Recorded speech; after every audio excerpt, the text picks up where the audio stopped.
Hello. Hello. Welcome back. This is our themed episode, yeah? A themed episode, and the theme for this is... Things that have revolutionised your life. Okay. Things that have revolutionised my life. But we're moving beyond things like electricity and the internet and cars. Yes, not things that have revolutionised everyone's lives. Okay, just our lives. Just our lives.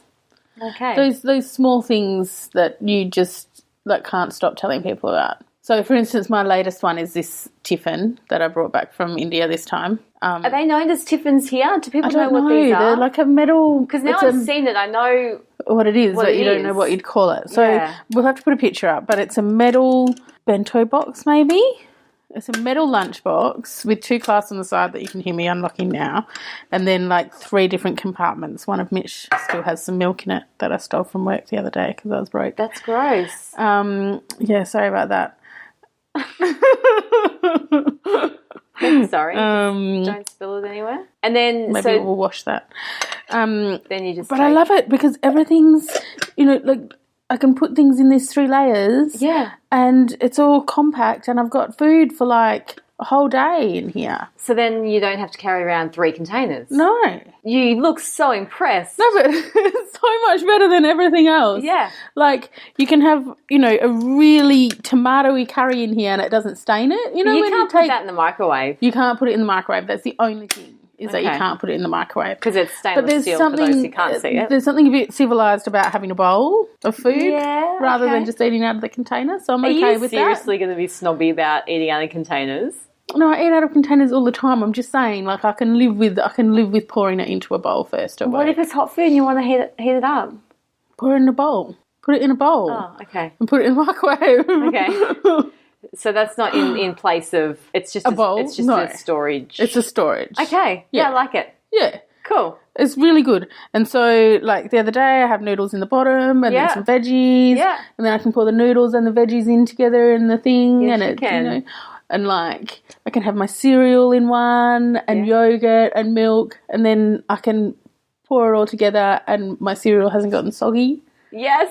And it's really good. I know. How much did that cost you? $6. Cheap. So cheap. And the very nice man even engraved my name on every single layer. That's really clever. There's Rebecca, and he put a star on the middle one. Nice. So then we went back the next day and brought ones for my nephews and nieces. Yeah, that's a great idea. That has definitely in the last month has been the thing that... Now suddenly you can't live without it. I can't. I carry it everywhere. And I think the best thing about it is that it's got this little handle so I can actually carry it everywhere. Don't put it in my bag. Even if I've got room in my bag, I carry it. Carry it like that. Yeah, I like everyone to see it. So that they know. I feel like you're still in the honeymoon period. I'm a little bit in the honeymoon period, that's fine. But I do believe this will be a long-term relationship. Okay. Not like the ones I've had with actual real-life men. It's okay. Well, real-life men are not as simplistic as a stainless steel bowl. And useful. Not as useful, yeah, that's right. What else has revolutionised your life? So the other thing I have is my bullet journal. Oh, now I've heard about this. Is this a new fad? I don't know if it's a new fad. I've been doing it for about a year. Okay. And basically it's just, I brought it. It was right fell there. off the table. Oh, right. Do you have to remove your microphone? Yeah, maybe. I can keep the listeners entertained while you do it. You tell me about... Scurry around the corner. Tell me about your thing. Okay, so we're keeping on a similar theme, my thermos water bottle, so Thermos brand. Yeah. It changed my life when I was doing outreach work. So you're out and about, you're in the car, and as you know, summers in Perth are long and hot. So you would get a bottle of water and by 10 o'clock it would be hot. So I bought this thermos one. If you put cold water in it, Bec, it stays cold. And leave it in a car on a 40-degree day, if you drink out of that at 3 o'clock in the afternoon, it is still cold. Wow. Yeah. I love it. That's actually pretty good. I think I would like one of them as well. Less important now, I work inside, but when I was doing outreach work in summer, best thing ever. Yeah. Yeah. It's really good. And it's also stainless steel, so it's pretty robust. Yeah, I need robust stuff. Yeah. I'm not a gentle person. Yeah. Yeah. So that's definitely revolutionised my life. And a water bottle in general, I I mean, I couldn't even tell you the last time I bought a bottle of water. I'm so against it. I'm quite against it on like a economical as well as environmental level. Like, why would you waste your money? Me. You don't need to. And as well in Perth, we're pretty good at having outdoor bubblers and stuff, and water stations. What do you call them? A bubbler. That's what we call them in New South Wales. Why can't you just call it a water fountain? Because there were bubblers at school. Maybe it's a mudgy thing. We call them bubblers. But yeah, I've got no qualms drinking from a public water fountain. Yeah, no, me either. Yeah. Except maybe if you're around Subiaco and you've got all that lead in the water, you're probably going to die. Yes. While we're talking about lead poisoning, can I talk to you about aluminium poisoning? Yeah. I have found a new emotion. Okay. Called guilt. Right.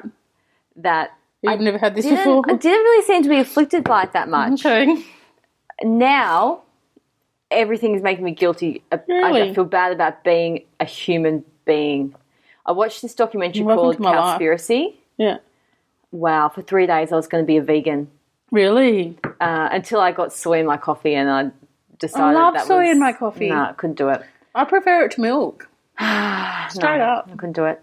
However, it did make me think about how we scrape all the tuna out of the sea and how the cows are destroying the atmosphere and they're really bad and we need to eat more plant-based stuff and less animals, which is all well and good. So I have made a few conscious changes around that. But we were also talking about aluminium in deodorant and there's links with Alzheimer's and probably all sorts of other terrible things. So I decided I would switch to an aluminium-free deodorant. Unfortunately, they don't work very well. And I bought one. Is it the brand Natio? Is that how you say it? Yeah, so I bought one of their natural ones. Oh, Bec, it's just terrible. Do you know what? I probably am going to sound really gross here, but I don't really wear deodorant in winter. Yes, and other people have said the same thing. Oh, okay, that makes me feel better. Yes, and I don't mind sweating. I really don't care. And I feel like I don't stink much. No, I've never noticed an odour. A few people have, strong body odour, but even that doesn't really, I don't really care that much unless I have to work in a very enclosed environment. With one man actually who was could have incredibly, lots of conversations we had with him and he just did not get the drift. Really? I feel like it had really just seeped into his clothes. Anyway, long story short, there is one the brand's called Black Chicken and it's meant to be very good and you rub it under your arms. Yeah. So I'm going to try that like a one. paste. Kind of like a paste, but yes, so that's my Is it like a bicarb soda thing? Is it one of those things that you use bicarb soda for? Probably. You can use that for everything, can't you? Yeah, pretty much. That's revolutionised my life, bicarb soda. Yeah. What do you use it for? Well, now that you've asked... You can't tell me. Like just your teeth brushing or... What have I... Like I anal use bleaching? Have you got the book? 101 Uses for Bicarb? Bicarb soda. I use it to clean things mostly. Yeah. So my kettle, my blender, scrub soap scum off my shower Have you ever used it as like a face wash? No. I have a couple of times and it's quite good. Okay. But you don't do it regularly because it'll just eat your skin off. Yeah. Mix it with vinegar and it kind of bubbles Definitely up. Don't put that on your face. No, not on your face. Use that for cutting boards, that kind of thing. Bicarb and vinegar on your face. Do you know what is good for your face? Is aspirin. Dissolve an aspirin tablet. I've heard that. Yeah. It's really good for your blackheads. But Aspirin clear, would that work? Is that the same thing? Yeah. What do you do with it? You just dissolve it in a tiny little bit of water and just put it on like a little face mask and then wash it off. Serious? Yeah. I'm going to give that a shot. Give it a go. Do you know what else I do with my leftover? Because mine were getting really bad this year and I was like, oh my God, I'm an old woman. Yeah, I know. Remember when you were growing up and you used to see your teachers bend over? Just me. I still go home and squeeze my dad's blackheads because he gets huge ones on his face and he doesn't give a toss and I see them and go, Dad. Yeah. So... Mine have gotten a lot better. My leftover coffee grounds, I now use them in my shower as a scrub. Really? Yeah. Interesting. Yep. And you know what's the latest thing? You see it in the shops all the time. People are charging $30 for a cup of coffee grounds mixed with something that smells nice. I don't even mix it with anything that smells nice. I just put it in a container and just rub it all over me. It does make your shower really dirty. It's very good. It's a body exfoliator. Right. Yeah. You don't have to buy this stuff anymore. No. So I'm a little bit like I don't really buy that stuff. I did when I was in India. I did stock up on Himalaya products because I love them.